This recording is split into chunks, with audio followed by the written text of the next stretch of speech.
வளர்கிறதற்கும் கனி கொடுப்பது. ஓகே, காப்பது எதற்காக? அந்த வளர்ச்சியும் அந்த கனி கொடுத்ததும் நிற்காம கெட்டு போகாம இருப்பதற்காக என்ன செய்யணும்?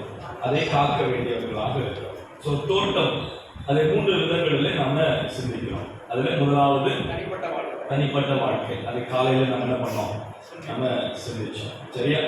ஸோ இந்த தனிப்பட்ட வாழ்க்கை என்னும் தோட்டம். ஸோ இந்த தோட்டத்தில் காணப்பட வேண்டிய மிக முக்கியமான விஷயம் என்ன? அவருடைய சாயல், அவருடைய திவ்ய சாயல், சுபாவம். ஓகே, ஸோ அந்த சுபாவத்தை காண்பிக்கிறவர்களாக நாம இந்த உலகத்துல இருக்கோம். அவருடைய பிள்ளைகளாக அவரை வெளிப்படுத்துகிறவர்களாய், அவரை காண்பிக்கிறவர்களாக. அப்ப எதை பயன்படுத்தணும்?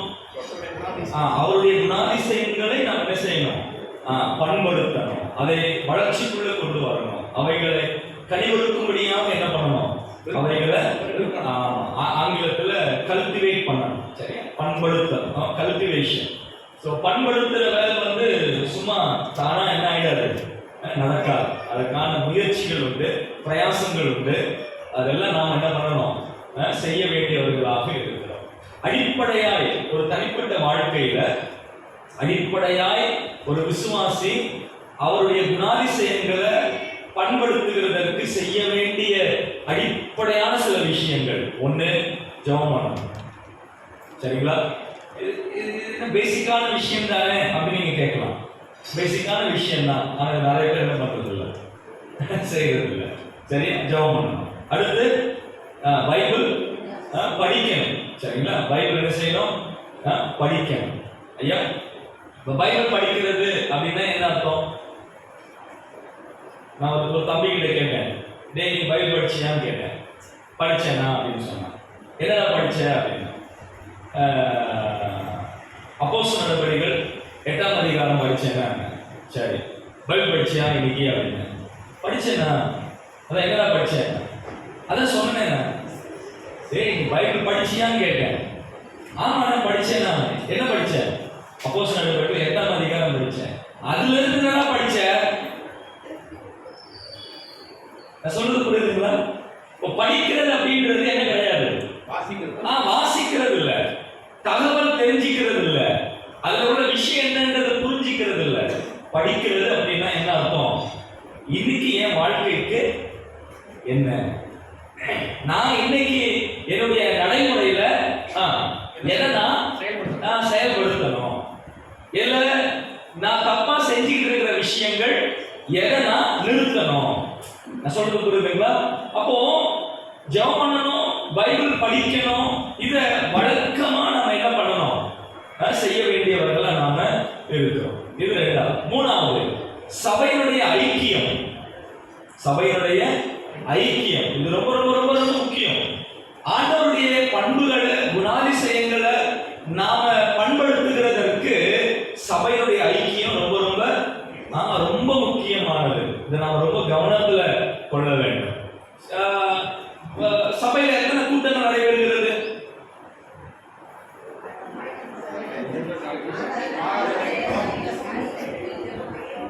அதெல்லாம் நாங்க வந்தா தானே தெரியும். அதெல்லாம் எத்தனை நாள் ஆச்சு நாங்க நின்று போய் அதிகம் மட்டும் வந்து போயிட்டு இருப்போம். ஆராதனை, பைபிள் ஸ்டடி, பிரேயர் மீட்டிங், பெண்கள் கூட்டம், வாலிபர் கூட்டம், சண்டே ஸ்கூல் இருந்தா உபவாச கூட்டம், காட்டேஜ் பிரேயர், முன்னிரவு அப்படின்னா 4 மணிக்கு முன்னாடி, 7 to 10 என்னைக்கு நடத்துவீங்க?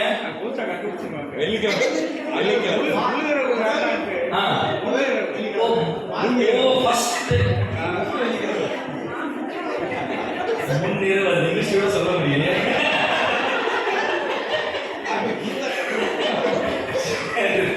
ஓகே, சோ சரி சரி. இப்போ இது எல்லாமே சபை கூட்டங்கள் இல்லையா? சோ இதுல முக்கியமான கூட்டம் எது? எல்லாமே வைக்கலாம். எல்லாமே இல்லையே, இப்ப நிறைய பேர் சொன்னீங்களே, எந்த வசனத்துல சொல்லியிருக்கு? யாரோ சொல்லியிருக்கிறாங்க ஆராதனை ரொம்ப முக்கியம். அதுலயே அப்பம் விட்டுறது அது முதல் பகுதி தான். பகுதி இரண்டாவது பகுதி அதெல்லாம் முக்கியம் கிடையாது. அதுக்கப்புறம் எனக்கு காணிக்க போட்டு போயிடலாம்.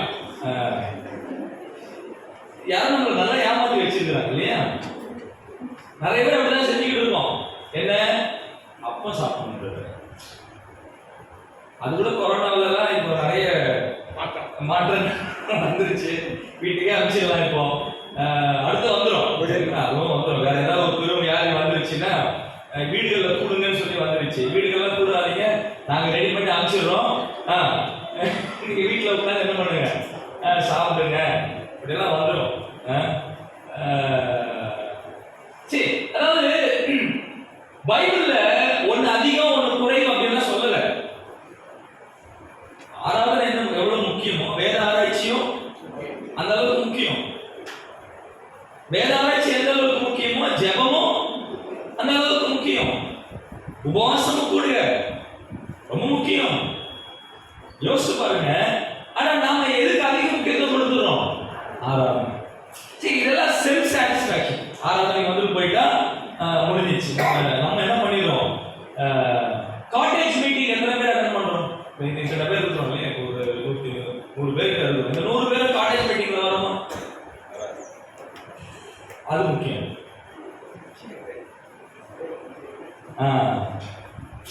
சரி, இப்போ காட்டேஜ் மீட்டிங் எதுக்கு சபையில வைக்கிறாங்க? ஆக்சுவலா என்னன்னா, வேதத்தின் படி பார்த்தா காட்டேஜ் தான் எல்லா மீட்டிங்கும் நடந்து இருந்தது. முதல் நூற்றாண்டுல வீடுகள் தோறும் தான் என்னாச்சு, அப்பம் விட்டாங்க அப்படின்னு சொல்லி வேதத்துல சொல்லி இருக்கு. அது அப்படிதான் நடந்தது. சரி, இப்போ நம்ம கட்டிடம் கட்டிக்கிட்டோம், பொதுவான இடங்கள் மாறிடுச்சு. ஆனாலும் வீடுகளில் ஏன் கூடுகைகள் வைக்கிறோம்னா, நல்லா கவனிங்க. நீங்க வீட்டு கூடுகையில கலந்து கொண்டாதான் அந்த வீட்டினுடைய நிலைமை என்னன்னு உங்களுக்கு தெரியும். அந்த வீட்டுக்காக ஜெபம் பண்ணுவீங்க, தேவைகள் என்னன்னு தெரியும். நம்ம வீடுகளையே சந்திக்கிறது இல்ல, அப்புறம் எப்படி அந்த வீட்டுல இருக்கிறவங்களுக்கு தெரியும்? பல சபைகள்ல பரிதாபமான ஒரு விஷயம்னா, அந்த சபையில உள்ள விசுவாசிகளுடைய எல்லாருடைய பேரும் தெரியாது. ஒருத்தர் 3 மாசமா வந்துட்டு போயிட்டு இருக்காரு. அன்னைக்கு புதுசா பார்த்துட்டு பேசுறாரு, பேசுறாரு, எங்க வரீங்க? 3 மாசம் கழிச்சு அவர் சொல்றாரு, நான் 3 மாசமா வந்து இருக்கிறேன். ஏன்? அது நம்ம வேலை இல்லை. சபையுடைய ஐக்கியம் ரொம்ப முக்கியம். அதெல்லாம் எதை காண்பிக்குது?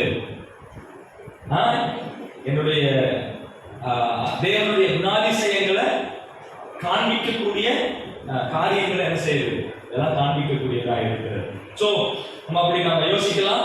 தேவன் தாமே சிந்தனைகள் நமக்கு ஆசீர்வதிப்பாராக. சரி, இப்ப அடுத்த தோட்டம், 2வது தோட்டம் என்னது? குடும்பம். சரிங்களா? இந்த குடும்பம் அப்படின்னு சொல்லும் பொழுது நம்ம கவனிக்க வேண்டிய முதல் விஷயம் திருமணம். இந்த திருமணம் அப்படின்ற இந்த கான்செப்ட் வந்து யாருடைய? தேவனுடைய. யாருடையது அல்ல, மனுஷனுடைய சிந்தனையிலே தோன்றின ஒன்று அல்ல. இதை நம்ம நல்லா புரிஞ்சுக்கணும். இத வாலிபர்களாக இருக்கக்கூடியவங்க முக்கியமா இப்போ இந்த காலகட்டத்தில் பெரிய பெரிய எம்என்சி கம்பெனியா இருக்கட்டும், ஐடி கம்பெனியா இருக்கட்டும், அந்த கம்பெனிஸ்ல எல்லாம் வேலை செய்யறவங்களுடைய கல்ச்சரே இன்னைக்கு என்ன ஆயிடுச்சு? டோட்டலா மாறி போயிடுச்சு. இப்போ அவங்களுடைய கலாச்சாரத்துல என்ன வந்துருச்சுன்னா, நீங்க கல்யாணமே பண்ண வேண்டிய அவசியமே இல்லை அப்படின்னு சொல்றாங்க. நான் என் தம்பி ஐடியில தான் ஒர்க் பண்ணிட்டு இருக்கான். அவனோட உட்காந்து ஒரு வாட்டி உட்காந்து பேசிட்டு இருக்கிறப்போ அவனுடைய கலாச்சாரத்தை பத்தி அவன் பேசிட்டு இருந்தான். அவன் பேசிட்டு இருக்கும்போது, ஆனா இப்போ வந்து ஒரு ஆணும் பெண்ணும் உறவுல ரிலேஷன்ல இருக்கிறாங்க அப்படின்னு சொன்னா அதுக்கு நிறைய பெயர்கள் வச்சிருக்கிறாங்கன்னு சொல்றான். நிறைய பெயர்கள். என்ன பெயர் அப்படின்னு சொன்னா, living together, living with benefits, crush, நிறைய நிறைய பெயர்கள் சொல்றாங்க. நல்லா கவனிங்க. இந்த பெயர்களுக்கு எல்லாத்துக்கும் ஒரு கோல் ஒன்று இருக்கு இல்லைங்களா? இந்த உறவுகளுக்கான ஒரு இலக்கு, ஒரு நோக்கம் அப்படின்னு ஒன்று இருக்கு இல்லையா? அந்த நோக்கம் பேசிட்டார்.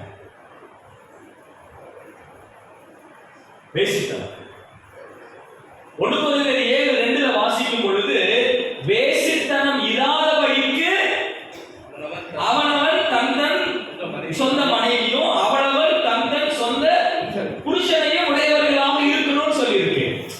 அப்போ திருமணம் செய்வதற்கான ஒரு நோக்கமே எதை நிப்பாட்டுறதுக்கு? வேசித்தனத்தை நிப்பாட்டுறதுக்கு. ஆனா உலகம் என்ன சொல்லிக்கிட்டு இருக்கு? வேசித்தனம் இருந்தா போதும், எது தேவையில்லை, குடும்ப வாழ்க்கை தேவையில்லை. நம்ம பிள்ளைகளுக்கு இதெல்லாம் சொல்லிக் கொடுக்கணும். பெற்றோர் கவனமாய் இந்த காரியங்களை பிள்ளைகளுக்கு என்ன பண்ணணும்? சொல்லிக் கொடுக்க வேண்டும். இப்ப ஆண்டவர் என்ன சொல்றாரு பாருங்க, 18வது வசனம் 2:14 என்ன வாசிக்கிறோம்? பின்பு தேவனாகிய கர்த்தர் மனுஷன் தனிமையாய் இருப்பது நல்லதல்ல, ஏற்ற துணையை அவனுக்கு உண்டாக்குவேன் என்றார். இப்போ ஆண்டவர் ரொம்ப தெளிவா சொல்றாரு என்னன்னு, மனுஷன் தனியா இருப்பது நல்லதல்ல. உலகம் என்ன சொல்லுது? நீ தனியாவே இரு. வேதம் தெளிவா சொல்லுகிற விஷயம் என்னன்னா, மனுஷன் தனியா இருக்க கூடாது. அவன் என்னவா மாறணும்? அவன் குடும்பமாக மாறணும், குடும்பமாய் கட்டப்படணும். ஆண்டவர் நான் யோசிச்சு பார்க்கும் பொழுது நல்ல கவனிங்க, தேவனுடைய அனாதி தீர்மானத்துல உண்டான முதல் விஷயம் என்ன தெரியுங்களா? என்னது? சபை. சொல்லுங்க புரியுதுங்களா? சபைதான் ஆண்டவருடைய அனாதி திட்டத்துல உண்டான முதல் அமைப்பு.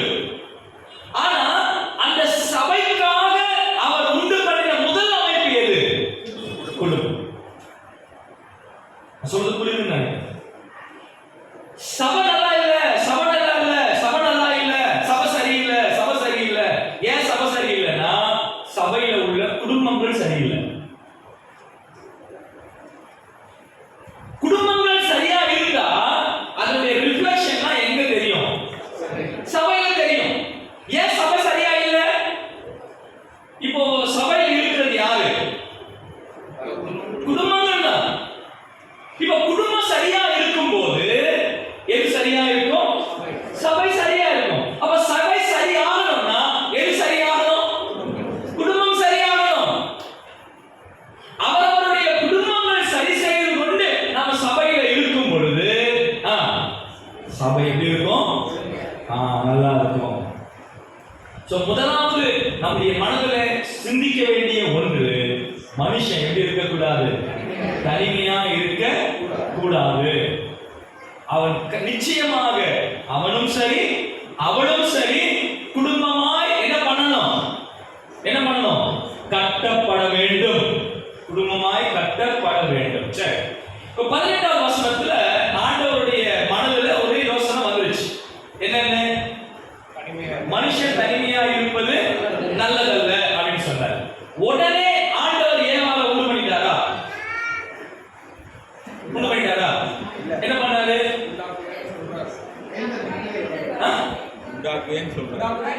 சொல்லிட்டாரு. சொன்ன உடனே உண்டாக்கிட்டாரா? அப்ப என்ன பண்ணாரு?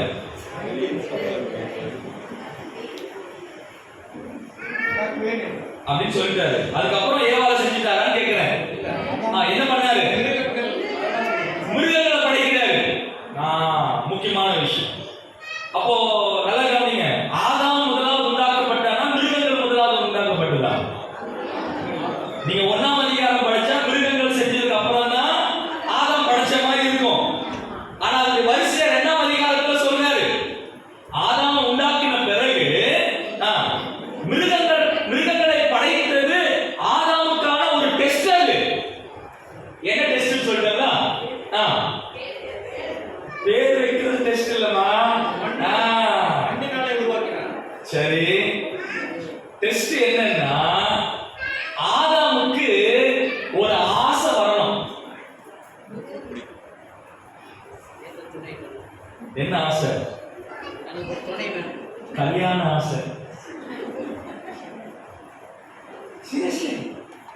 வாசிங்க அந்த வசனம். இதை மனசுல வச்சுக்கிட்டு அந்த வசனத்தை வாசிங்க. 19 20 வசனங்களை. தேவனாகிய கர்த்தர் ஆ. வெளியின் சகலவித மிருகங்களையும் ஆ. ஆகாயத்தின் சகலவித பறவைகளையும் ஆ. மண்ணிலே உருவாக்கி ஆ. ஆதாம் அவைகளுக்கு என்ன பெயரிடுவான் என்று பார்க்கும்படி ஆ. அவைகளை அவனிடத்தில் கொண்டு வந்தார். கொண்டு வந்தார். சரி, அந்தந்த ஜீவ ஜீவஜந்துக்களுக்கு ஆதாம் ஆ. என்னென்ன பெயரிட்டானோ பெயரிட்டானோ அதுவே ஆ. அதற்கு பேராயிற்று. சரி. 20 வசனம். அப்படியே அப்படியே ஆதாம் சகலவித நாட்டு மிருகங்களுக்கும் ஆகாயத்து பறவைகளுக்கும் சகலவித காட்டு மிருகங்களுக்கும் பெயரிட்டான். ஆதாமுக்கோ ஏற்ற துணை இன்னும் காணப்படவில்லை. அந்த லாஸ்ட் ஸ்டேட்மெண்ட் இருக்கு. எல்லாம் ஜோடி ஜோடியா வருது. இதுதான் விஷயம். சிங்கம் ஜோடியா வருது, புலி ஜோடியா வருது, குரங்கு ஜோடியா வருது, மயில் ஜோடியா வருது, எல்லாம் ஜோடி ஜோடியா வருது. ரெண்டு ரெண்டா வருது, பேர் வைக்கிறார் அனுப்புறாரு. ரெண்டு ரெண்டா வருது, பேர் வைக்கிறார் அனுப்புறாரு. கடைசியில பார்க்கிறார் நம்ம பக்கத்துல யாருமே இல்லையே. அதான் ஆவியானவர் எழுதி வச்சிருக்கிறாரு. ஆதாமுக்கோ ஏற்ற துணை. அப்போ அந்த ஆறு வந்து ஆண்டவர் என்ன பண்றாரு? உண்டு பண்றாரு. இப்போ சொல்லுங்க, எது கல்யாண வயசு? ஆசை வரணும். என்ன வரணும்? இன்னைக்கு நிறைய பிள்ளைகளுக்கு ஆசையே வராம கல்யாணம் பண்ணி வச்சிருக்காங்க பெற்றோர். அவங்களுக்கு ஆசையே இல்ல, கட்டாயத்தின் பேர்ல என்ன பண்ணிடுறாங்க? கல்யாணம் பண்ணி வச்சிருக்காங்க. 16 வயசுல, 17 வயசுல, 18 வயசுல பண்ணி வச்சிருக்காங்க. காரணம் என்ன? எங்க பாரம் என்ன ஆயிடும்? தீர்ந்துருக்கும். அப்படி கிடையாது, அப்படி கிடையாது. நல்லா கவனிங்க. திருமணம் செய்வதற்கான சில காரியங்கள் உண்டு. கவனிங்க. முதல்ல ஆண் பிள்ளைகள் திருமணம் செய்ய வேண்டும் என்றாலோ அல்லது ஆண் பிள்ளை நீங்க திருமணம் செய்து கொள்ளணும் அப்படின்னாலோ எலிஜிபிலிட்டி என்ன அப்படின்னா, நீங்க குடும்பத்தை பார்த்து கொள்ளக்கூடிய நிலைமையில, குடும்பத்தை நடத்தக்கூடிய நிலைமையில நீங்க என்ன ஆயிருக்கணும்? செட்டில் ஆயிருக்கணும். அட்லீஸ்ட் ஒரு சின்ன வேலை, குடும்பத்தை நடத்துகிற பக்குவம். பெண் பிள்ளைகள் அவங்களுடைய சுயமாய் அவங்க குடும்பத்தை நடத்தக்கூடிய அந்த பக்குவத்திற்கு அவர்கள் வர வேண்டும். இப்போ கவனிங்க, பெற்றோர்கள் உங்க பிள்ளைகளை வளர்க்குறீங்க இல்லையா? வளர்க்குறீங்களா? அதான் பண்ணிட்டு இருக்கோம். சரி, எதுக்கு வளர்க்குறீங்க? கொஞ்சம் முன்னாடி வந்துருங்க. நம்மளை பார்த்துக்கணும்னா இதுக்கு பேர் என்ன தெரியுமா?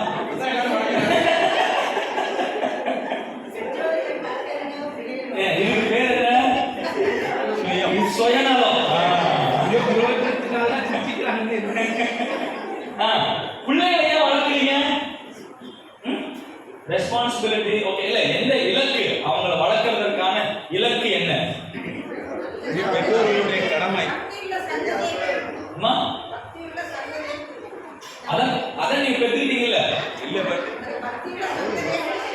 அதான் எதுக்கு வளர்க்குறீங்க? வளர்த்து அவங்க என்ன ஆகணும்?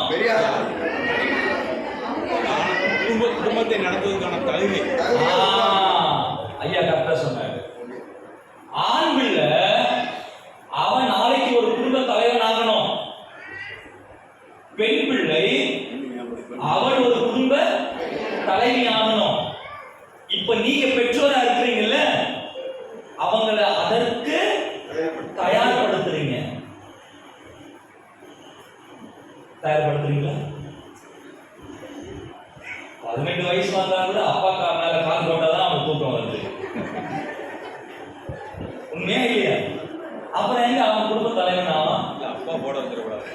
அப்பா மகனை விடாம அப்படியே நாம தான் முடிச்சு வச்சிருக்கோம். அப்ப தப்பு அவனும் இல்ல. அப்ப யார் திருந்தணும்? பெற்றோர்கள். நம்ம தான் திருந்தணும். திருந்த மாட்டேன். ரொம்ப அடிபட்டு உண்மையில் நிறைய சில நேரம் உண்மையை வெளியே வரும். பெண் பிள்ளைகளை அவங்க நாளைக்கு ஒரு குடும்ப தலைவி ஆகணும், அதுக்கு அவங்களை பக்குவப்படுத்துங்க.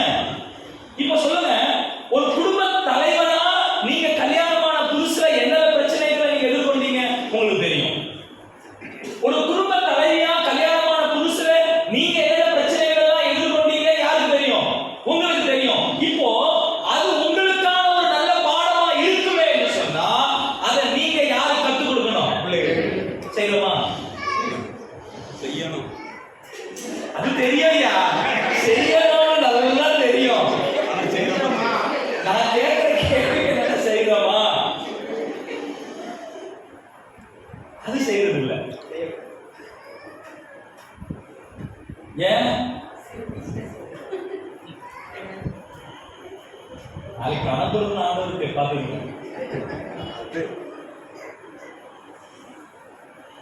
அப்போ நல்லா கவனிங்க, நாம சொல்றோங்களா, ஒரு நல்ல மாதிரியுள்ள கணவன் மனைவி பிள்ளைகள் எங்க போய் பார்க்கணும்?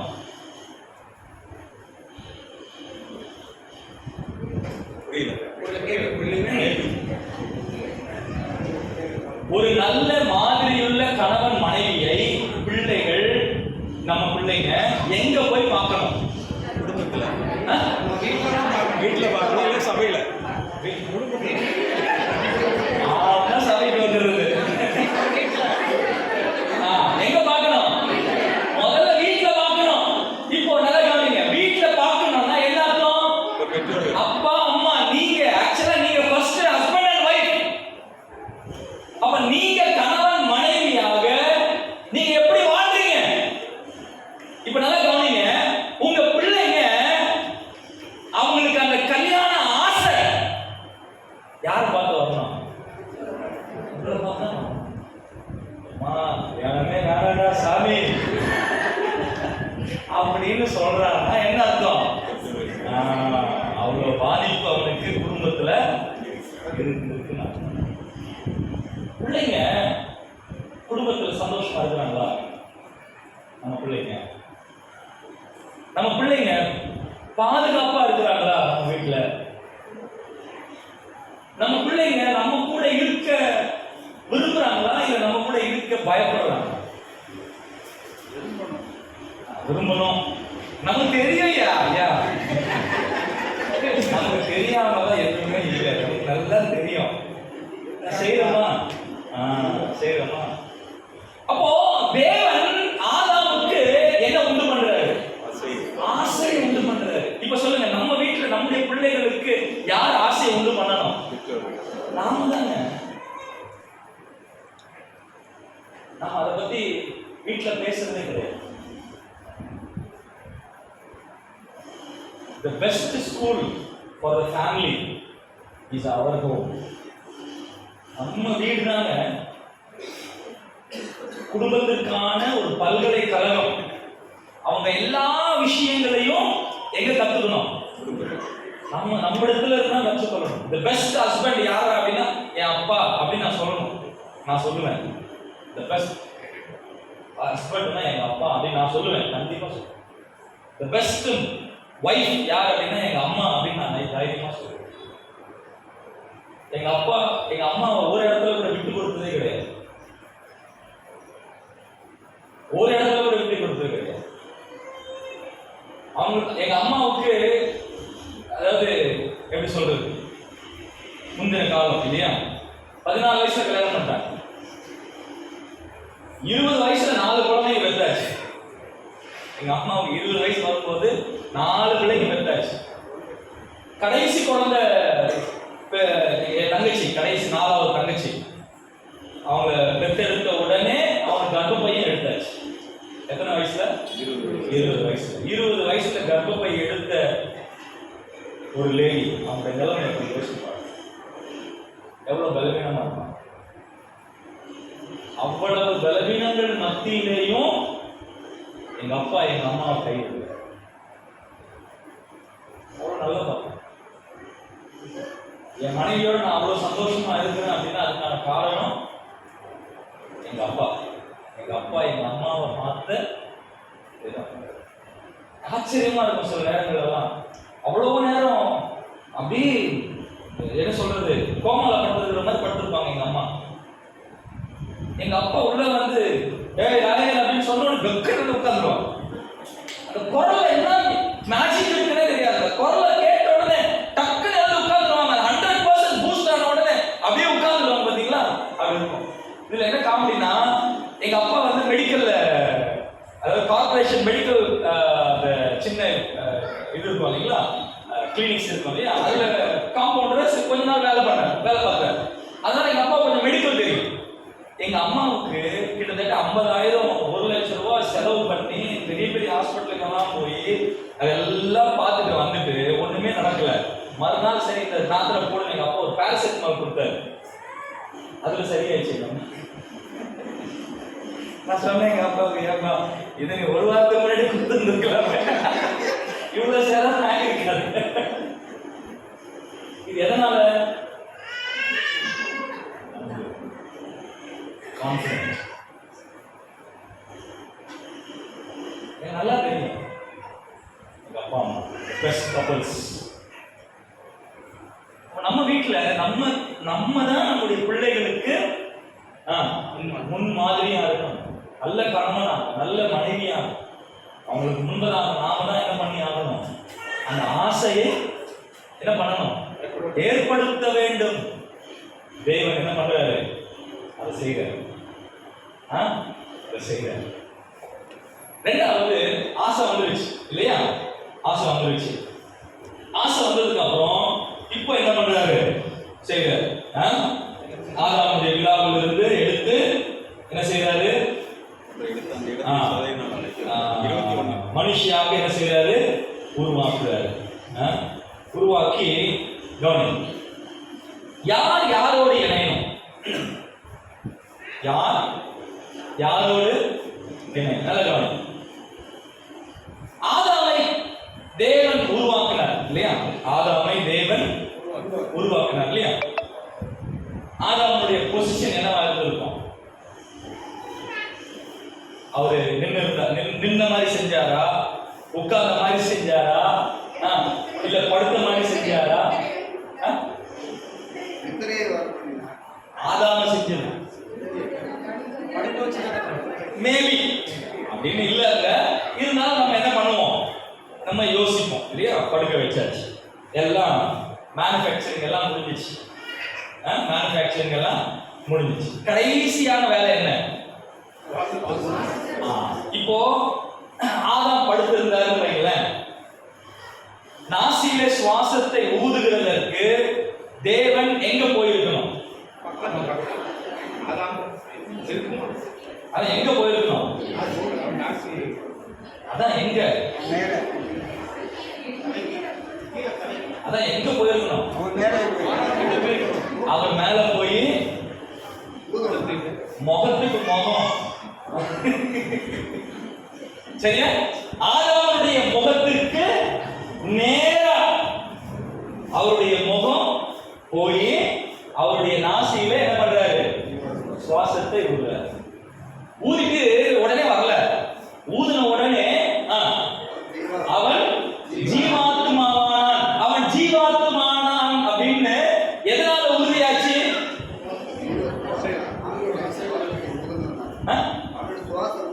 ஐயா ஊதியாச்சியா? சுவாசம் உள்ள போயிடுச்சு. அவன் ஜீவாத்மாவானான் அப்படின்னு எப்படி உறுதியாச்சு? டக்குனு எதுவும் தந்துருப்பாரா?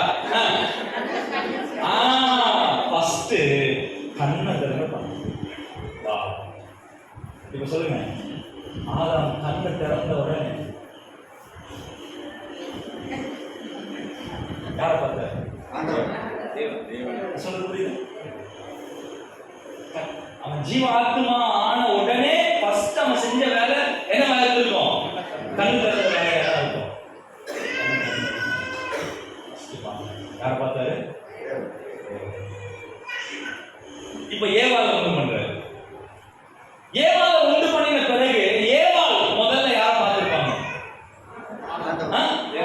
தேவன் ஏவாளும் ஆதாம பார்க்கல. அதெல்லாம் போட்டோம்.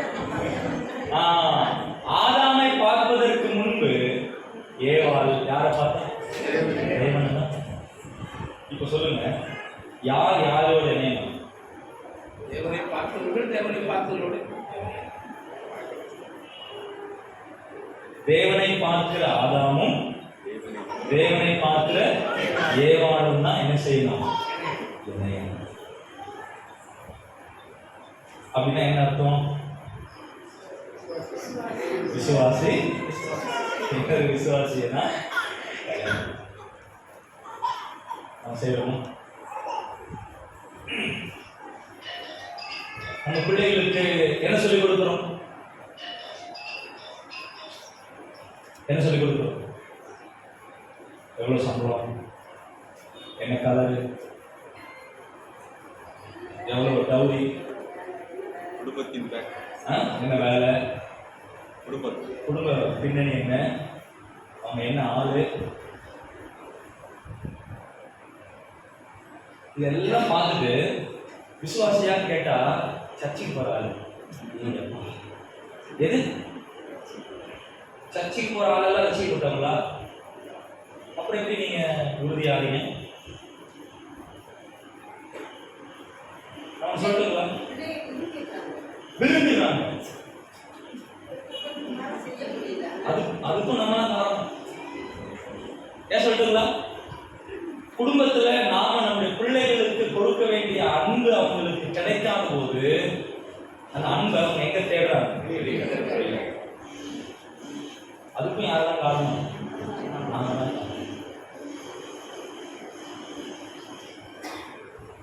மிக பாதுகாப்பான ஒரு பையன் யாரா அப்படின்னா ரட்சிக்கப்பட்டான். ரொம்ப பாதுகாப்பான பொண்ணு யாரா அப்படின்னா ரட்சிக்கப்பட்ட பொண்ணு. ஒருவேளை அவன் எப்படிப்பட்டவனா இருக்கட்டும், ஆனா அவன் ரட்சிக்கப்பட்டிருக்கிறான்ற உறுதி உங்களுக்கு இருந்ததுன்னா அவன் என்னைக்காவது என்ன செய்வான்? மனம் திரும்புவான். ஆனா ரட்சிக்கப்படாம நீங்க கல்யாணம் பண்ணி வைக்கும் போது அதுதான் மிக கொடுமையான ஒரு வாழ்க்கை. நாம என்ன நினைக்கிறோம்னா, இன்கேஸ் பையன் ரட்சிக்கப்பட்டிருக்கான், பொண்ணு ரட்சிக்கப்படல, நாம என்ன நினைப்போம்? பொண்ணு நம்ம வீட்டுக்கு தானே வருது, அவங்க எதையாவது என்ன பண்ணிடலாம், அதை படுத்திடலாம். இதே விஷயம் அந்த பொண்ணு நினைக்காது. உங்களுக்கு மட்டும்தான் அறிவு இருக்கா? அவங்களுக்கு இல்ல. அவன் நினைப்பான் அவனை எப்படியாவது என்ன பண்ணிடுவோம், நம்ம எடுத்துருவோம். உண்மையா இல்லையா? இப்ப நீங்க நல்லா கவனிங்க. இப்போ நான் ரட்சிக்கப்பட்டிருக்கிறவன் அப்படின்னா நான் மேல இருக்கிறேன். நான் ரட்சிக்கப்பட்டிருக்கிறேன், நான் எங்க இருக்கேன்? மேல இருக்கிறேன். ரட்சிக்கப்படாதவங்க எங்க இருக்கிறாங்க? கீழே இருக்கிறாங்க. நீங்க சொல்லுங்க, நான் அவங்கள மேல இருக்கிறது ஈஸியா இல்ல மேல இருக்கிற என்ன கீழே இருக்கிறது ஈஸியா? ஏமா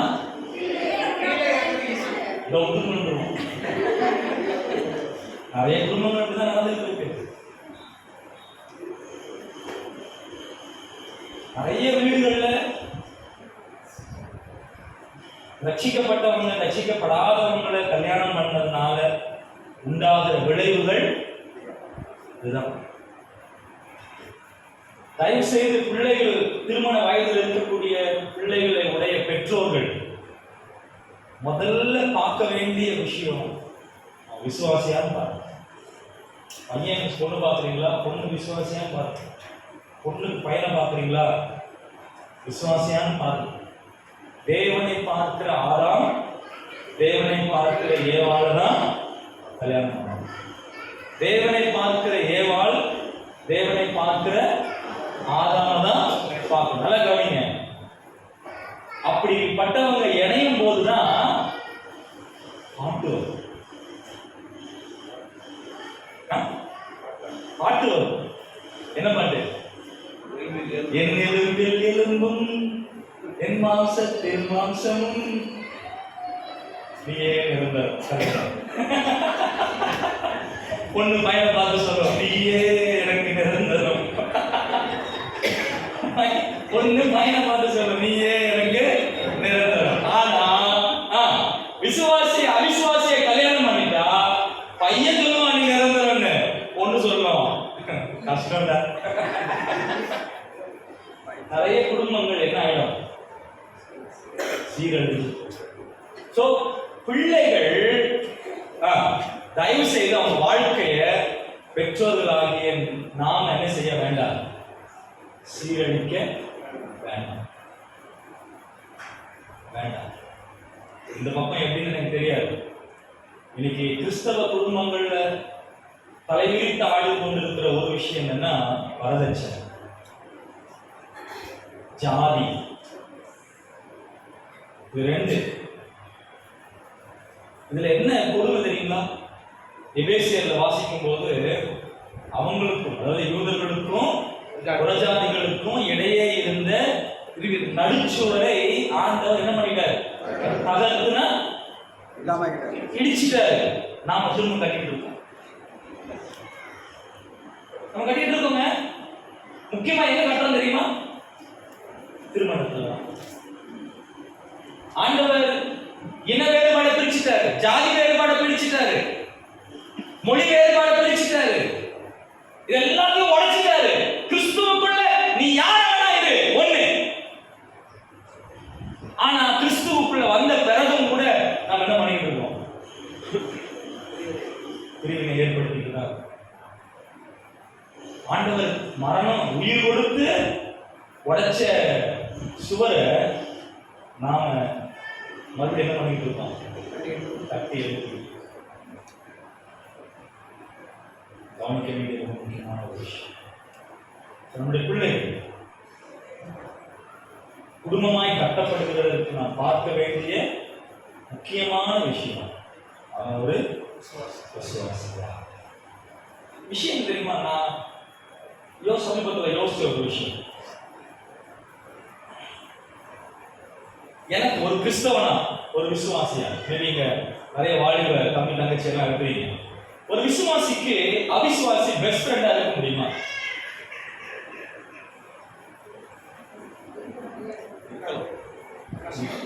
இருக்க முடியுமான்னு கேட்கிறேன். நல்ல விசுவாசிக்க இருக்க முடியாது. முடியுமா? வாலிபர்கள் சொல்லுங்க. முடியாது. ஏன் சொல்லுங்க? உங்க உலகம் வேற, அவங்க உலகம் வேற. அவங்க உலகத்திலிருந்து கிறிஸ்தவர்களாகிய நம்முடைய உலகத்தை அவங்களால என்ன பண்ண முடியாது, புரிஞ்சிக்கவே முடியாது. இன்னைக்கு லீவு, எனக்கு ஒரு பெஸ்ட் ஃப்ரெண்ட் இருந்தான். எனக்கு ஒரு பெஸ்ட் ஃப்ரெண்ட் இருந்தான், ரஃபி அஹமத் அப்படின்னு அவன் பேர். முஸ்லீம். நாங்கள் 10th வரைக்கும் ஒன்றா படித்தோம். அவன் ரொம்ப நாள் கழிச்சு வாட்ஸ்அப்பில் ஒரு குரூப் கிரியேட் பண்ணிட்டான். சார் நம்ம ரொம்ப நாள் ஆச்சு ஜாயின் ஒன்று எல்லாம் சேர்ந்து. நான் தான் ஊசி போய் கொடுத்தேன். சும்மா இருந்திருக்கலாம். சரி ஓகே, என்ன பண்ணுறது, அவசரப்பாக பண்ணிட்டேன். எல்லாரையும் கேதர் பண்ணுறான். ஏதாவது ஒரு நாள் நண்பர்கள் கூடலாம் அப்படின்ட்டு அவன்கிட்ட சொன்னேன். அவன் ரொம்ப சீரியஸாக எடுத்துக்கிட்டான். அவன் எல்லாரும் என்ன பண்ணிட்டான், கேதர் பண்ணிட்டு டேட்டும் பிளேஸும் ஃபிக்ஸ் பண்ணிட்டான். பிளேஸ் வந்து பாண்டிச்சேரி.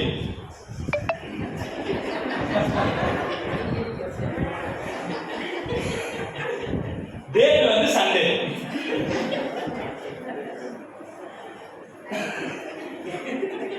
இப்ப எல்லாத்தையும் ஃபிக்ஸ் பண்ணிட்டு எனக்கு ஃபோன் பண்றான். மச்சான் சொல்றா, இந்த மாதிரி டேட் இருக்குதா, பிளேஸ் இருக்குதா. நான் என்ன சொல்லணும், நான் ஊழியக்காரன் வேற. அவன்கிட்ட சொன்னேன், டேட்டை மாத்துறா அப்படின்னு. டேய் எல்லாரும் ஒத்துக்கிட்டாங்க, ஒழுங்கா வந்துடு.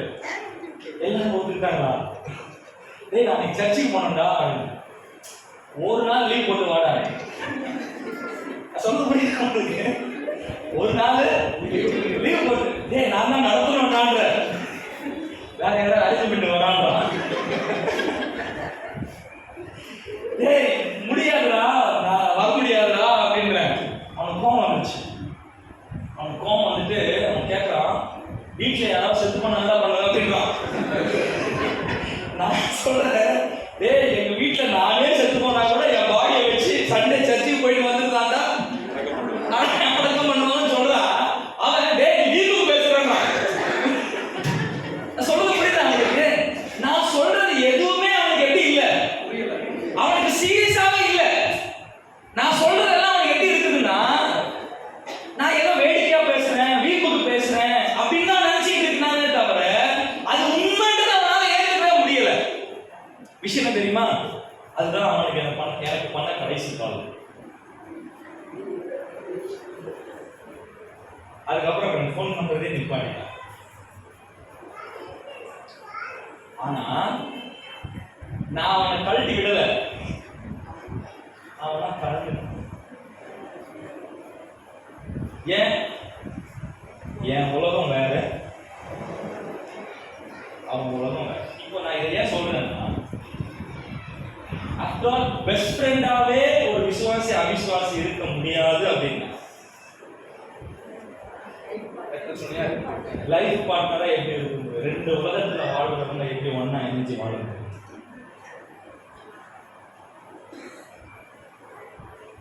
அது எப்படி கொலாபரேட் ஆகும் சொல்லுங்க?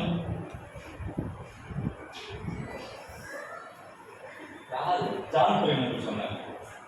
இப்போ விசுவாசினா யாருடைய புள்ள? யாருடைய புள்ள? தேவனுடைய. அவிசுவாசினா யாருடைய புள்ள? சாத்தானுடைய புள்ள. இப்போ இவங்க ரெண்டு பேரும் கல்யாணம் பண்ணிட்டா தேவனும் சாத்தானும் என்ன ஆயிட்டாங்க? சம்மந்தி.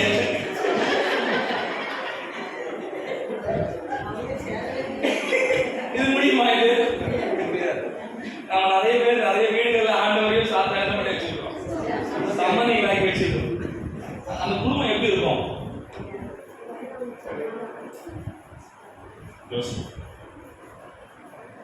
தேவனுடைய முகத்தை பார்க்கிற ஆதாம், தேவனுடைய முகத்தை பார்க்கிற ஏவாள் என்ன பண்ணணும்? ஒன்று இணையணும், இணையணும், இணைக்கணும். சரியா? அப்படி இல்லை அப்படின்னு சொன்னா அதற்குண்டான விபரீதங்கள் நாம தான் என்ன பண்ண வேண்டியிருக்கோம்? அப்படி குடும்பத்துல அனுபவிக்க வேண்டியதான். சரி, கல்யாணம் முடிச்சாச்சு. சரியா? 40 நிமிஷம் கல்யாணம் பண்ணி வச்சிருக்கோம். சரி, இப்பதான் எங்க வரும்? கல்யாணத்துக்குள்ள வரும். சரி, இப்போ கல்யாணம் ஆன உடனே நல்லா கவனிங்க. கல்யாணம் ஆகுறதுக்கு முன்னாடி இப்ப இங்க ஆண்டவர் ஒரு வார்த்தை சொல்றாரு பாருங்க, 24வது வசனத்துல. இது நிமித்தம் புருஷன் தன் தகப்பனையும் தன் தாயையும் விட்டு தன் மனைவியோட இசைந்திருப்பான், அவர்கள் ஒரே மாம்சமாய் இருப்பார்கள். ஆதாமுக்கு யார் அப்பா அம்மா? தேவன் தான். தேவன். சரி, இப்ப இங்க மாம்சத்தின்படி ஆதாமுக்கு அப்பா அம்மா யாரு? அப்பா அம்மா இல்லாம பிறந்தவன் தான் யாரு? பிறந்தவன், வந்தவன். அப்பா அம்மா இல்லாம வந்தவன் தான் யாரு? ஆதாம். அப்ப ஆதாமுக்கு அப்பா அம்மா இல்லைன்னா இந்த வார்த்தையை ஏன் சொல்லணும்? இப்போ ஆதாம் வந்து எல்லா பிள்ளைகளுக்கும் அவர் வந்து ரெப்ரசன்டேட்டிவா இருக்காரு. இனி உலகத்துல வரக்கூடிய மொத்த தலைமுறைகளுக்கும் சந்ததிகளுக்கும் இப்ப ஆதாம் யாரா இருக்கிறாரு? ரெப்ரசன்டேட்டிவ், பிரதிநிதியா இருக்கிறார். ஓகே, இப்போ இந்த ரூல் வந்து ஆதாமுக்காக சொல்லப்படல, இனி வரக்கூடிய தலைமுறைகளுக்கு சொல்லப்பட்டிருக்கிறது. என்னன்னு? இது நிமித்தம் தன் தகப்பனையும் தாயையும் விட்டு தன் மனைவியோட இசைந்திருப்பான். இப்ப நான் கேட்கிற பதில் சொல்லுங்க. கல்யாணம் முடிச்சதுக்கு அப்புறம் பொண்ணு பையன் வீட்டுக்கு போகணுமா, இல்ல பையன் பொண்ணு வீட்டுக்கு போகணுமா? தனி வீட்டுக்கு போகணும்.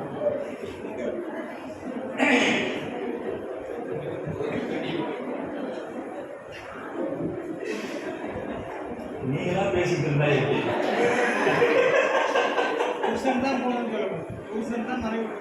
புருஷன் வந்து மனைவி வீட்டுக்கு போனோம். மனைவியோட சேர்ந்து மனைவி எங்க வராலும் அங்க சேர்ந்துருக்க முடியும். மனைவி வர இடத்துல சேர்ந்துருக்கலாம்ல.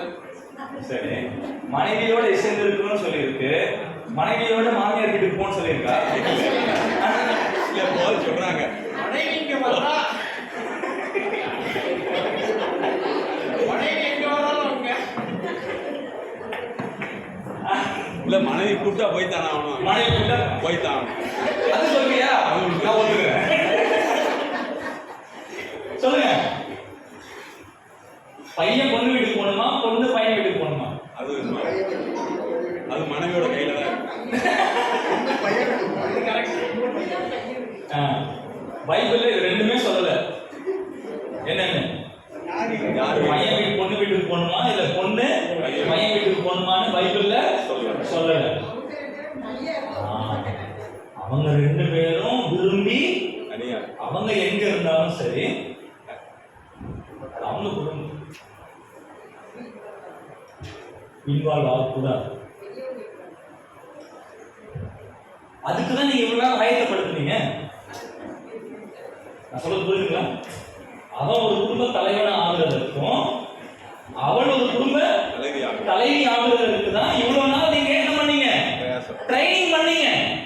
இப்ப ட்ரைனிங் பண்ணதுக்கு அப்புறம் அவங்க ஒரு குடும்பமா மாறினதுக்கு அப்புறம் அவர்கள் குடும்பமாய் கட்டப்பட்டு அவங்க வாழும் போது நீங்க பார்த்து சந்தோஷப்படணும். நல்லா இருக்கா? எப்போ உங்க உதவி தேவை அவங்களுக்கு? கஷ்டமான சூழ்நிலை.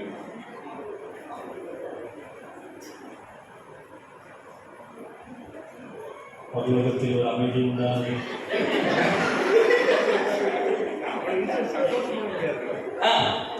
பையன் நம்ம கூட தான் இருக்கணும். அப்படி இருந்தாதான் சந்தோஷம். அதாவது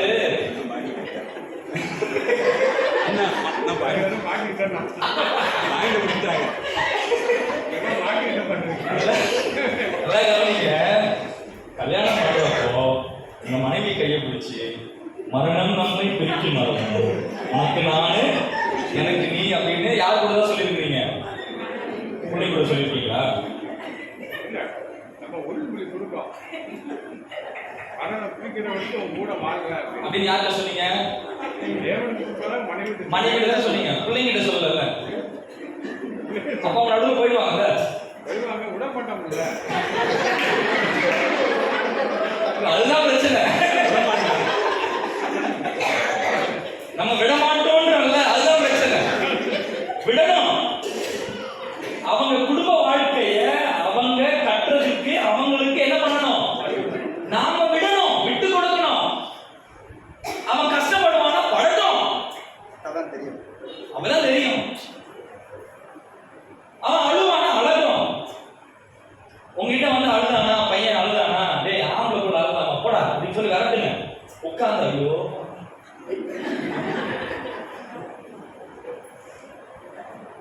ஆம்பளடா எப்படா இருக்கணும் சொல்லி கொடுங்க. அழுகே வந்தாலும் ரூம்ல போய் அழுகு. எங்க வந்துடாத, அப்பா கிட்ட மட்டும் வந்துடாத. நான் அப்படிதான் அழுகிறேன்.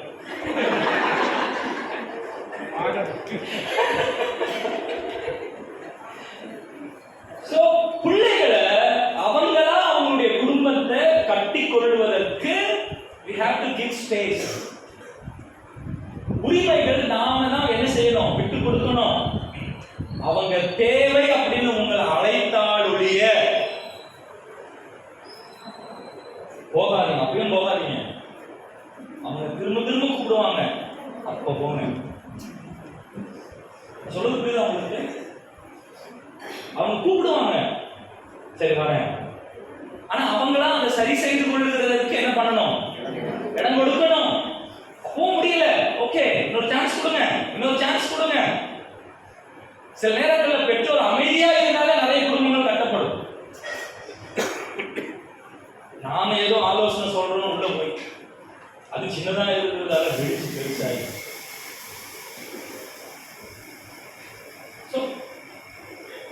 அந்த உரிமை இல்லையா? தாயும் தகப்பனும்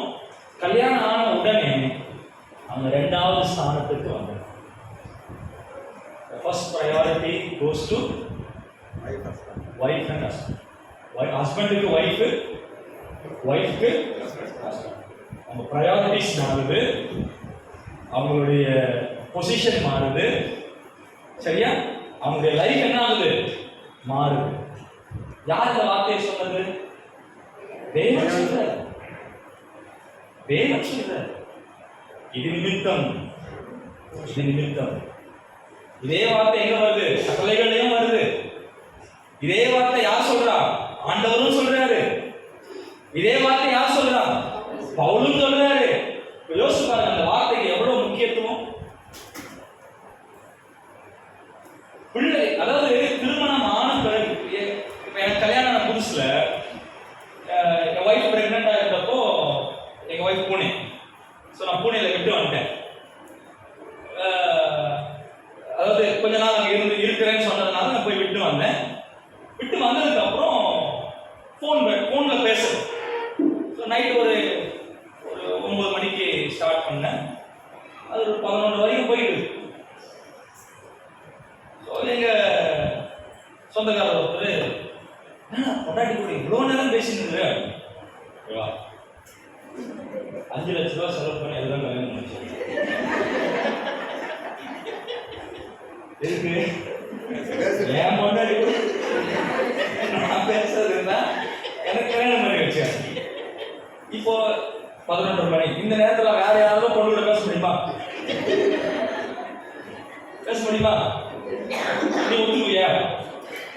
அப்ப யாருக்கு பேசணும்? என் பொண்டாட்டி தான் பேசணும். அப்ப இப்ப விஷயம் புரியுது அவங்களுக்கு. அவங்க சந்தோஷமா இருக்கிறாங்க, இருக்க விடுங்க.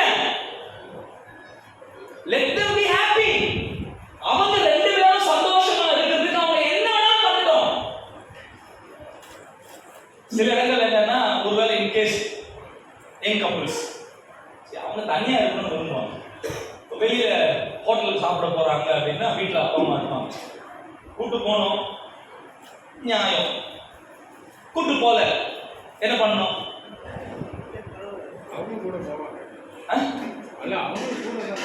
நீங்க உங்க முன்னாடி கூட்டு போங்கன்ற, நீங்க அவங்க போறீங்க, அவங்க போகணும். உங்களுக்கு ஆண்டவர் முன்னாடி கொடுத்துருக்கிறார்ல, நீங்க அவங்க கூட இன்னொரு ஹோட்டலுக்கு போங்க.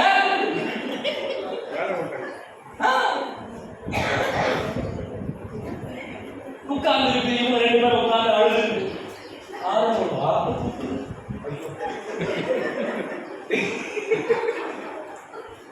எது கூப்பிடல? நீங்க 2 பேரும் இறந்துடாது சொல்லாம அவங்க சொல்றாங்க. நீங்க புரிஞ்சுக்கணும், நீங்க பெரியவங்க, நீங்க வாழ்ந்து வந்திருக்கிறீங்க. அவங்க இப்பதான் வாழ்க்கைய ஆரம்பிச்சிருக்காங்க. அவங்களுக்கு தெரியும், தெரிய வரும். It will go, take some time. அந்த டைம் யாரு கொடுக்கணும்? இப்ப விஷயம் என்னன்னா, மேபி பையனோ பொண்ணோ அவங்களுடைய மாமனார் மாமியாரோட சந்தோஷமா இருக்கணும்னா, நல்லா கவனிங்க, முதல்ல அவங்க 2 பேரும் சந்தோஷமா இருக்கும். சொல்ல புரியுது? ஒருவேளை பையன் அவங்க மாமனார் மாமியாரோட சந்தோஷமா இருக்கணும் அப்படின்னாலும், இல்ல பொண்ணு அவளோட மாமனார் மாமியாரோட சந்தோஷமா இருக்கணும் அப்படின்னாலும், முதல்ல யார் சந்தோஷமா இருக்கணும்? இவங்க 2 பேரும் சந்தோஷமா இருந்தாதான் அவங்களுடைய இல்லாசோட சந்தோஷமா இருக்க முடியும். நீங்க அதுக்கு டைமே கொடுக்க மாட்டேங்கிறீங்க. சரி, நீங்க இதெல்லாம் நாம எடுத்துக்கணும், என்னையும் சேர்த்து. நாம அதுக்கு டைமே கொடுக்கறது இல்லையே. சின்ன சின்ன விஷயங்களுக்கெல்லாம் நாம சின்ன பசங்களா மாறி priorities என்ன ஆகுது? மாறுது. You have to accept it. நீங்க அது கண்டிப்பா என்ன பண்ணி ஆகணும்? ஏற்றுக்கொண்டு ஆகணும். ஓகே, இனிமே அவனுடைய லைஃப்ல, இனிமே அவளுடைய லைஃப்ல நான் யார் கிடையாது, ஃபர்ஸ்ட் பிளேஸ் கிடையாது. இனிமே அவங்க தான் அவளுக்கு அவன், அவனுக்கு அவள், அவங்க தான், அவங்க 2 பேரும் தான் ஃபர்ஸ்ட் ப்ரையாரிட்டி. ஸோ இனிமே அவங்க அவங்கள தான் என்ன செய்வாங்க? பார்த்துக்குவாங்க. அவங்க அவங்கள தான் அக்கறை உள்ளவங்களா இருப்பாங்க. அதுக்கான அந்த இடத்தை யார் கொடுக்கணும்? யார் கொடுக்கணும்? பெற்றோரா நம்ம தான் கொடுக்கணும். ஈவன் அதே மாதிரி கல்யாணம் ஆனவங்களும் கூட மேபி உங்களுக்கு 50 வயசு 60 வயசு இருக்கலாம். நல்லா கவனிங்க, நிறைய பேருக்கு பிள்ளைங்க ஃபர்ஸ்ட் ப்ரையாரிட்டியா இருக்கிறாங்க. நோ, பேரண்ட்ஸ் இன்னும் ஃபர்ஸ்ட் ப்ரையாரிட்டியா இருக்கிறாங்க. நோ, உங்களுக்கு உங்க மனைவி தான் ஃபர்ஸ்ட் ப்ரையாரிட்டி, உங்களுக்கு உங்க கணவன் தான் ஃபர்ஸ்ட் ப்ரையாரிட்டி. எந்த வயசு வர வரைக்கும்?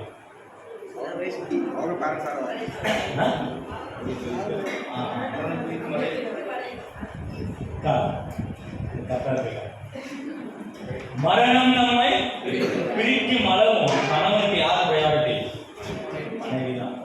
மனைவிக்கு யார் ப்ரையாரிட்டி?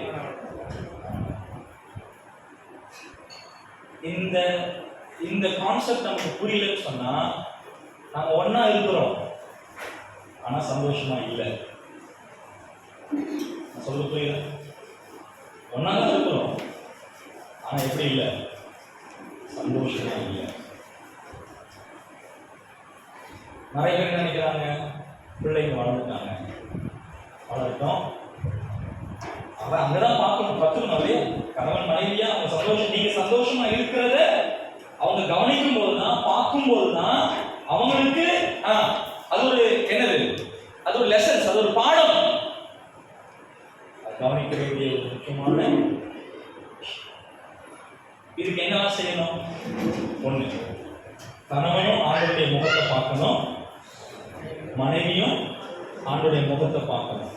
நான் சொல்லிட்டுங்களா? கட்டளை, முதல் கட்டளை என்ன?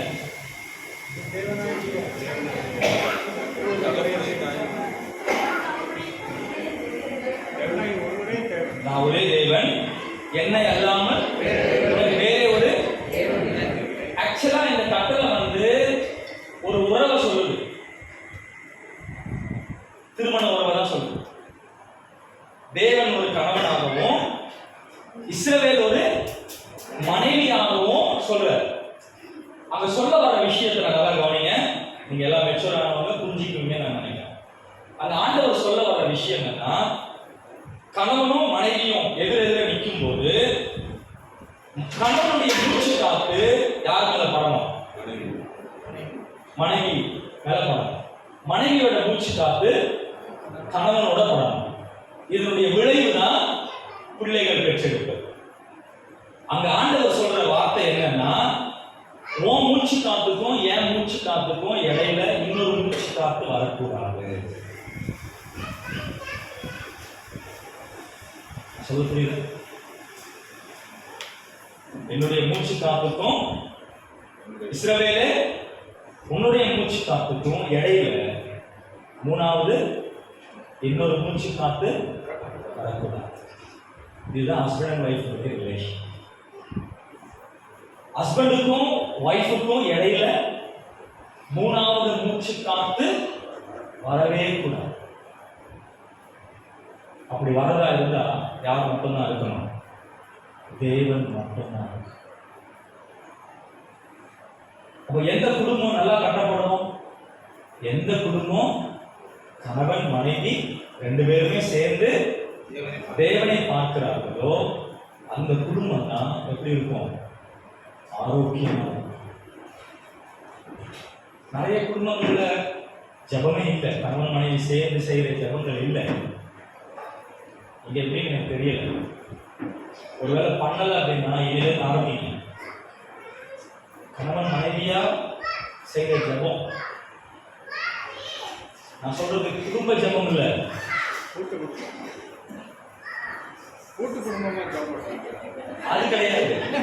அதான் சொல்றேன், அந்த ஃபேமிலி பிரேயரை பத்தி பேசல. எல்லாரும் பிள்ளைங்க எல்லாரும் உட்கார்ந்து செய்யற ஜபத்தை பத்தி நான் பேசல. அது பண்ணுங்க, ஆனா அது இல்லாம கணவன் மனைவி மட்டும். ராயபுரத்துல சங்கர் அப்படின்னு ஒருத்தர் இருக்கிறார், அங்கிள். அவரு சொன்னார், அவர் சொல்லுவார், முதல்ல கணவன் தனியா ஜெபம் பண்ணணும் மனைவிக்காக. அப்படி தனியா ஜெபம் பண்ணும்போது மனைவியை பத்தி என்னெல்லாம் குறை சொல்ல முடியுமோ எல்லா குறைகளையும் அடக்கி சொல்லுங்க. புரியுதா? இப்போ மனைவியும் தனி ஆண்டத்துல ஜெபம் பண்ணும்போது இப்போ கணவனை பத்தி என்னெல்லாம் கம்ப்ளைண்ட்ஸ் பண்ணணும் அது எல்லாத்தையும் எங்க சொல்லுங்க, எங்க சொல்லுங்க, ஆண்டத்துல சொல்லுங்க. இப்போ 2 பேரும் ஒண்ணா வந்துட்டீங்க ஜெபம் பண்றது. அங்க வந்ததுக்கு அப்புறம் புருஷன் மனைவிக்காக ஜெபம் பண்றாரு. ஆண்டவரே எனக்கு ஒரு தனியான மனைவிக்காக ஸ்தோத்திரம், அவருடைய அன்புக்காக ஸ்தோத்திரம். சீரியஸ்லி யாரும் கேட்பாரு அது ஆமா. கேட்பாரு அவன் நல்ல மனைவி தானே? இல்ல தனியா வர தனியா ஆமா, நீங்க குறை சொன்னீங்க, நீங்க குறை சொல்லக்கூடாது. இல்ல 2 ஜெபத்தையும் ஆண்டவர் கேட்கிறாரு. 2 ஜெபத்தையும் இப்போ இங்க வந்து மனைவி கிட்ட 2 பேரும் ஜெபம் பண்ணும்போது மனைவி மனைவிக்காக ஜெபம் பண்ண, ஆண்டவரே என் மனைவியை மாத்துங்க, மனைவி உங்களை மாத்திடுவாங்க. என்ன பிரச்சனைனா சோறு கிடைக்காது.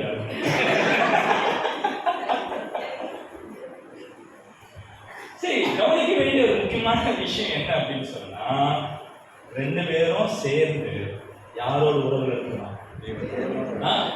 தேவனோடு உள்ள உறவுல. தேவனோடு உள்ள உறவுல இருக்கும்போது என்ன நடக்கும்? 2ஆம் அதிகாரம் கடைசி வசனம் வாசிங்க. ஆதாமும் அவன் மனைவியும் ஆகிய இருவரும் நிர்வாணிகளா இருந்தும் வெட்கப்படாதிருந்தார்கள். இதுதான் குடும்ப வாழ்க்கை. நிர்வாணிகளா இருந்தும் அப்படின்னு என்ன அர்த்தம்? they are transparent. Okay, Tamil என்ன சொல்லுவாங்க? வெளிப்படையா இருக்காங்க. கணவனுக்கு மனைவியிடத்துல மறைக்க ஒண்ணுமே இருக்கக்கூடாது, மனைவியும் கணவனிடத்துல மறைக்க ஒண்ணுமே இருக்கக்கூடாது. இன்னொரு விஷயம் சொல்லுமா, என் மனைவியை பத்தி நான் இன்னொருத்தர் இடத்துல போய் குறை சொல்றேன்னு வைங்களேன், ஆக்சுவலா நான் என் மனைவியை பத்தி சொல்லல, என் நிர்வாணத்தை தான் காட்டுறேன். ஏன்?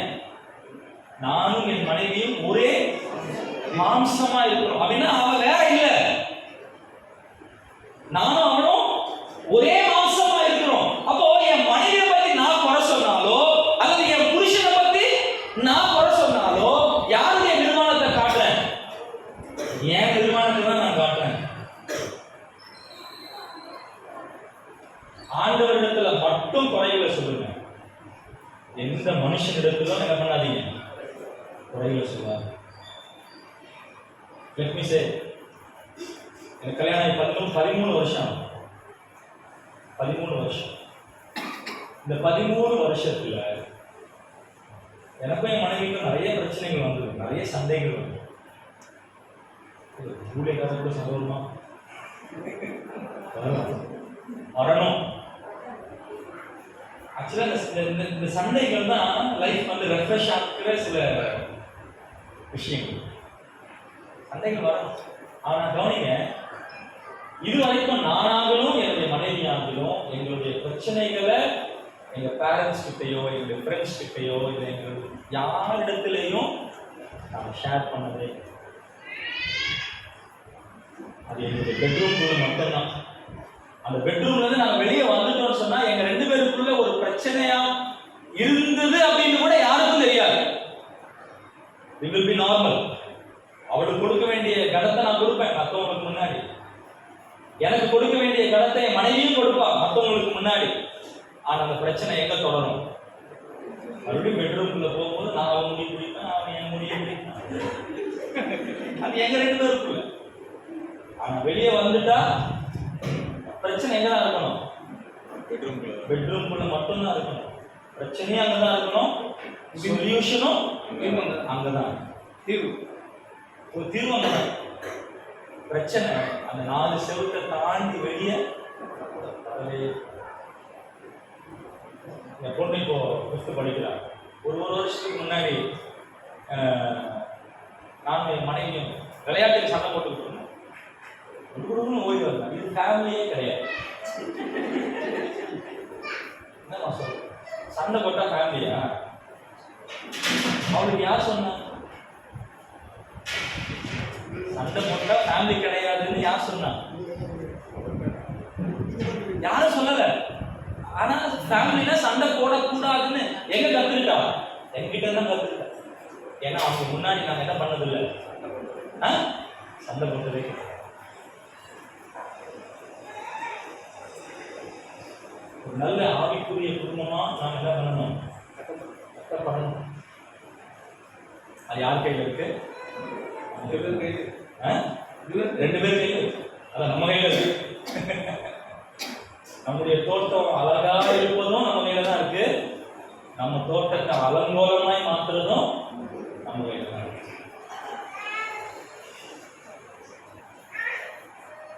நேரம் முடிச்சு நாளைக்கு கண்டிப்பா ஏதாவது கேள்விகள் இருந்தால் கேட்கலாம். கோயிலுக்குள்ள நேரம் ஸ்பீடா கேட்க மனைவி இல்லாம போயிட்டாங்க. ஐயா செய்தியை கேட்க மனைவி இல்லாம போயிட்டாங்க. யாருடைய மனைவி?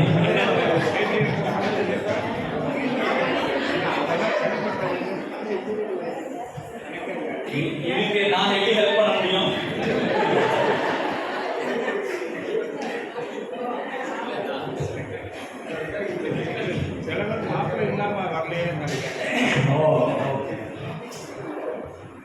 இந்த ஆதங்கத்தை நான் பண்ண முடியாது.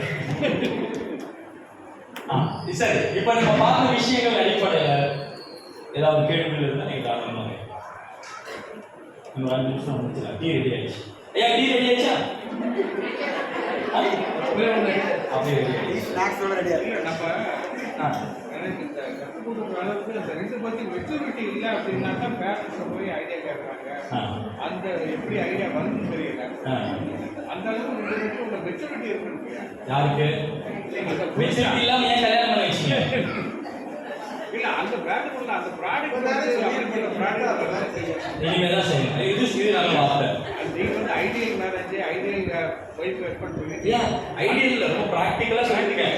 அந்த ப்ராடக்ட் வர்ற ப்ராடக்ட் வந்து ஆணோ பெண்ணோ எந்த சூழ்நிலையில இருந்து வருதுன்னு தெரியாது. அப்ப சலசலப்புல அதனாலதான் ஃபர்ஸ்ட் பார்க்க வேண்டியது அதான் தேவ சித்தத்தை நோக்கணும். விசுவாசியா அதையா இப்போ நல்லா கவனிங்க. இந்த இந்த உலகத்துல இருந்து ஒரு பொண்ணு வருது. கிறிஸ்தவ உலகமே வேற ஒரு உலகம். அவங்க அப்பா அம்மா வேற, பின்னணி வேற, அவங்க பேக்ரவுண்ட் வேற, அவங்க வளர்ந்த விதம் வேற, இவங்க வளர்ந்த விதம் வேற. இப்ப அது ரெண்டும் மர்ஜ் ஆகிறதுக்கு கொஞ்சம் டைம் ஆகும். அந்த டைம் நாம கொடுக்கணும்ன்ற. சண்டை போட்டுட்டோம், அடிச்சுக்கிட்டோம், உரைச்சிக்கிட்டோம், பேரண்ட்ஸ் வந்து ப்ராடக்ட் இருக்கணும். இப்போ கொடுங்க, கல்யாணத்துக்கு முன்னாடியே கொடுத்துருங்க. கல்யாணம் ஆனதுக்கு பிறகுமா இப்பவே கொடுத்து வளங்கன்னு சொல்றேன். இப்போ ஒரு சிம்பிள் விஷயம் சொல்றேன், நல்லா கவனிங்க. இல்ல அதான் சொல்றேன். இப்ப சொல்றேன் பாருங்க. ஒரு பொண்ணு கிட்ட என்ன சொல்லி கல்யாணம் பண்ணி வைக்கணும்? ஏமா உனக்கு ஒரு பையனை பார்த்துருக்குறேன், அவன் நல்லா வச்சு பார்த்துக்குவான், அவனை கல்யாணம் பண்ணிட்டோம் அப்படின்னு தான் சொல்லி கல்யாணம் பண்ணுவோம். உண்மையா இல்லையா? யாராவது ஏமா உனக்கு ஒரு பையனை பார்த்துருக்குறேன், அவனை எப்படி பார்த்துக்குவான்னு எனக்கு தெரியாது, அவன் எப்படி பார்த்துக்கிட்டாலும் நீ அவனை நல்லா பார்த்துக்கோ அப்படின்னு யாராவது சொல்லி கொடுக்குறோமா? இப்போ நாமளே தப்பான ப்ராமிஸ் கொடுத்துடுறோம். அவன் நல்லா பார்த்துக்குவான் அப்படின்னு ப்ராமிஸ் கொடுத்துட்டு கல்யாணம் பண்றதுனால அது நடக்காதப்ப எங்க வராங்க? நம்ம கிட்ட வராங்க. அப்ப அது யார் பிரச்சனை? நான் தான் பண்றேன். அப்ப நாம பிள்ளைகளுக்கு சொல்லிக் கொடுக்க வேண்டியது என்ன அப்படின்னா, அவன் எப்படி பார்த்துக்குவான்னு எனக்கு தெரியாது, இல்ல அவன் உன்னை எப்படி வச்சுக்குவான்னு எனக்கு தெரியாது, ஆனா உன்னை நான் நல்லா வளர்த்துக்கிறேன். அவனை வசப்படுத்தணும்னு சொல்லுவான். வீட்டு வாழ போகிற பெண்ணுக்கு தான் ஆலோசனை சொல்றாங்க. பையனுக்கு சொல்ல மாட்டேங்கிறான். வீட்டு வாழ போகிற பெண்ணுக்கு நீ எப்படி எல்லாம் இருக்கணும். இல்ல இந்த பிரையாரிட்டியே மாறணும்னு சொல்றேன். வசனத்தின்படி இந்த பிரையாரிட்டியே மாறணும். ரெண்டு பக்கமும் உள்ள பெற்றோர் வந்து இனி இவங்க ஒரு தனி குடும்பம், இனி அவங்களுடைய இஷ்டத்துக்கு தான் இருப்பாங்க. அதுக்கு நாம என்ன பண்ணணும்? இடம் கொடுக்கணும். ஒருவேளை அவங்க தீர்மானம் எடுத்தாங்க அப்படின்னு சொன்னா அதுக்கு நான் என்ன ஆகக்கூடாது? நல்லது கெட்டது சொல்லலாம், ஆனா முடிவு யாரும் எடுக்கக்கூடாது, நாம் எடுக்கக்கூடாது. நான் சொல்றது புரியுதுங்களா? நல்லது இது செஞ்சா இது நல்லது, இது செஞ்சா இது கெட்டது, நீ முடிவு பண்ணிக்க. இவ்வளவுதான் நான் சொல்ல முடியுமே தவிர நீ இதை பண்ணு நீ இதை பண்ணாத அப்படின்னு சொல்றதுக்கான உரிமை கல்யாணத்துக்கு அப்புறம் எனக்கு கிடையாது. ஆஸ் அ பேரண்டா எனக்கு கிடையாது. டிபெண்ட் பண்றாங்க எங்கேயாவது. அது அது எப்ப முடிக்கணும்? கல்யாணத்துக்கு முன்னாடியே அந்த அந்த விஷயத்தை எல்லாத்தையும் குறைக்கணும். நம்ம அங்க பண்றோம் தப்பு. கல்யாணம் ஆகுற வரைக்கும் என் கூடவே வச்சுக்கிட்டு நான் வளர்த்து வளர்த்து வளர்த்து கல்யாணம் ஆனதுக்கு அப்புறம் போட இது உன் குடும்பம் அப்படின்னு சொன்னா எப்பா நீயும் பண்றாங்க. அது மட்டும் இல்லை, அவன் எக்கனாமிக்கலாக சவுண்ட் ஆகுது. ஏன்னா எக்கனாமிக்கல் சவுண்டை ஃபர்ஸ்ட்லேருந்து அவன் பேஸ்லேருந்து வரணும்னா அது நம்ம சொல்ல பெற்றோர்கள் தான் அது கொடுக்கணும். பெற்றோர்கள் தான் அதை முதல்ல அவனுக்கு இன்சூரன்ஸ் பண்ணணும். நம்ம அதுதான் நம்ம பிள்ளைகளே வளர்க்கணும்ன்ற சொல்லிக் கொடுத்து வளர்க்கணும். எக்கனாமிக்கா இல்லாத என் பையன் வந்து 7th படிக்கிறான். என் வீட்டுக்கு அவன் தான் காய்கறி வாங்குவான்.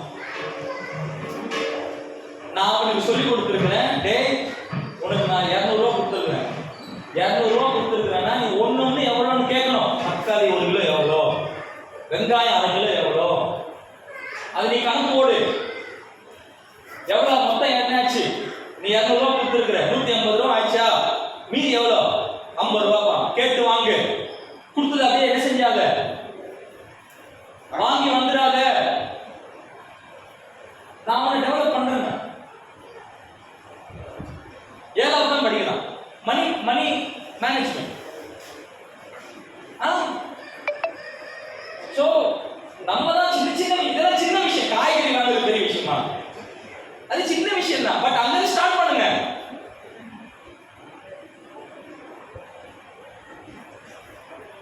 ஓகே, அந்த விசுவாசிய திருமணம் ஒன்று நினைக்கல. நான் சொல்ல பைபிள் சொல்ல அதான் தெளிவுபடுத்துங்களேன்.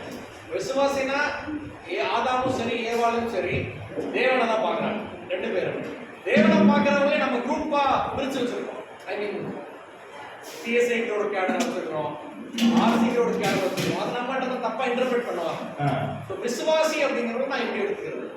அதான் ரட்சிக்கப்பட்ட விசுவாசி, ரட்சிக்கப்படாத விசுவாசின்னு அந்த கேடர் போயிருது.